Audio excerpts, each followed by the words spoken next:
for this Sydney Track Classic. And there is Angelo Taylor. Well, we just saw Angelo Taylor. We've seen him in action early on. And Steve Solomon, 17 years of age, the man from New South Wales, who's going to be Taylor's immediate target. And what an unbelievable performance he put up in Melbourne, not just to win, but to come from, I would think, 8 metres behind them at the top of the straight. He was very smart in that race. He probably could see that Wroe and Offerins were fighting over that last 20 metres where they both tied up, which is what we just recently talked about. And he just absolutely came through. So, and having Angelo Taylor for him, someone like Steve, having him in the field, this would be such an experience that he would never have had before either. But he needs to just relax, Steve Solomon, and just think about this is the race just like Melbourne. But there's Sean Wroe. Sean Wroe obviously got the silver medal at the Commonwealth Games. What a finish that was too. And he does finish strong, doesn't he, Peter? Yep. That's one of his strengths in the 400 metres is that he is able to kick over that 40 metres. He's a real fighter. There's the field for the men's 400, and it is hot. Offerins in 3. Taylor, the dual Olympic champion in 4, has already won the 200. Steve Solomon, the winner in Melbourne, in 5. Sean Wroe in 6. Kevin Moore, who is a member of the 4x4 team in Delhi that won the gold medal, in 7. Could be the race of the night, this one. I am putting it as the race of the night. There is so much depth in this event. It's wonderful because we get to experience it at every meet where you just aren't really sure who's going to win, and you know they're going to be fighting for that #1 position. Well, I just played a bit of the Black Eyed Peas over the public address system here. Boom, boom, boom. And there's going to be a bit of that going on in the 400. There's a bit of bravado about these guys as well. And Angelo Taylor, having come out and run so well early on, is really intent on making a statement here. But the opposition could hardly be hotter in an event that Australia has been so strong in of recent times. You know, Angelo Taylor, it's going to be interesting because really he ran 100 metres less than an hour ago, and that's a really big ask, especially when the 200 was his first outdoor meet of the year. So it'll be interesting to see how he actually backs up in this race. There is the 17-year-old from New South Wales, Steven Solomon, 46.12. He ran in his Melbourne win, and he just said in his post-race interview, he said, "Oh, well, I was that far behind, I thought, oh, I'll just go for it." Don't you love it, the innocence of it all? Yeah. Look, all these guys tonight, no one's really run under 46 seconds this season. We're getting to the business end of our Australian domestic season where times have to start dropping, and this is where they'll be wanting to do it.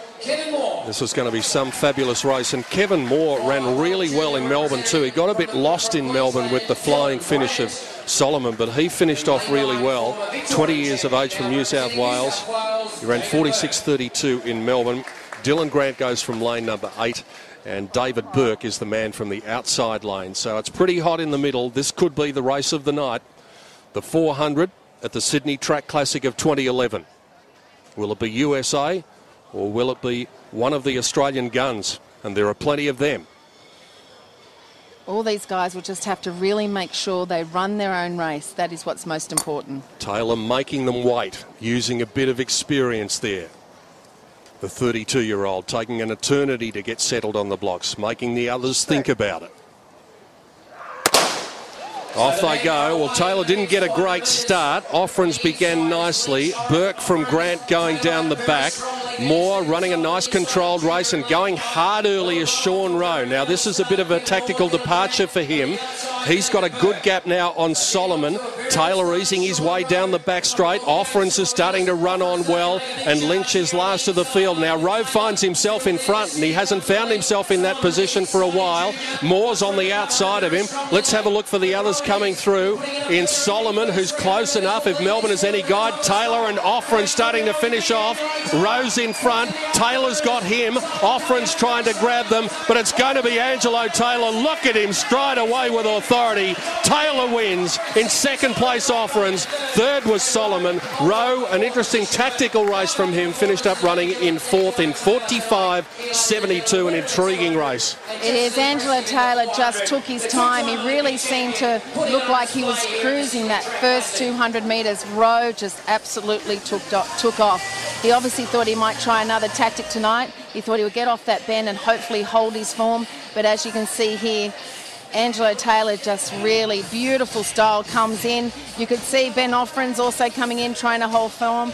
And then obviously Steve Solomon on the left-hand side, also too, trying to do a hard finish. Oh, he was trying to look cool all the way to the finish, Angelo Taylor, but it hurt him over the last 10. But what about his form, though? Sean Wroe, well, it was interesting that he decided to run a bit differently. I thought Ben Offerins was going to get into it here, but this man just so solid over the last 50 metres or so. And really, look, he's looking around there. It's really the amount of power he gets off the ground. His efficiency is amazing. He just makes it look so incredibly easy. And there he is, bowing to the crowd. We love that sort of thing. We love to see personality, and the crowd loves it too. And I said there's a bit of bravado about these guys as well. They would like the fact that they are able to beat quality athletes, because he knows that going in against the likes of Offerins and Solomon and Wroe and more, that he's beaten a very strong field, and that makes the feeling of victory even a bit sweeter. And also too, he knows that they've been racing for quite a few weeks, so they are race fit. 45.71 the time for Angelo Taylor of the United States. He does the 2 and 4 double. Ben Offerins second in 46.16. Steve Solomon third, the youngster, 46.24. And Sean Wroe led in the remainder after leading 46.50 after an intriguing men's 400.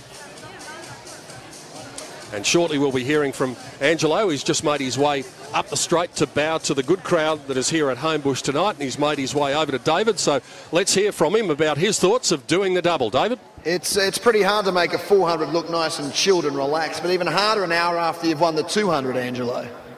Yeah, I was a little bit tired from the 200, and I just told myself I want to stay relaxed and run a nice control race and finish strong. Yeah, had some terrific athletes obviously on your outside, and they all went out pretty hard, Wroe in particular. What were your thoughts, I guess, at halfway? Did you feel like you had their measure? Well, I went out just exactly as I expected. Just wanted to run smooth and control, and when I got to 200 meters, I felt really strong, so I knew I was in good position to make a good move. And again, you feel like you're in the right spot for where you want to be in a few months' time? Yeah, I'm definitely right on pace. This was a great showing for me, 200 meters and 400 meters this early, so I'm happy with my performance. Great to see you in Sydney. Congratulations. Thank you.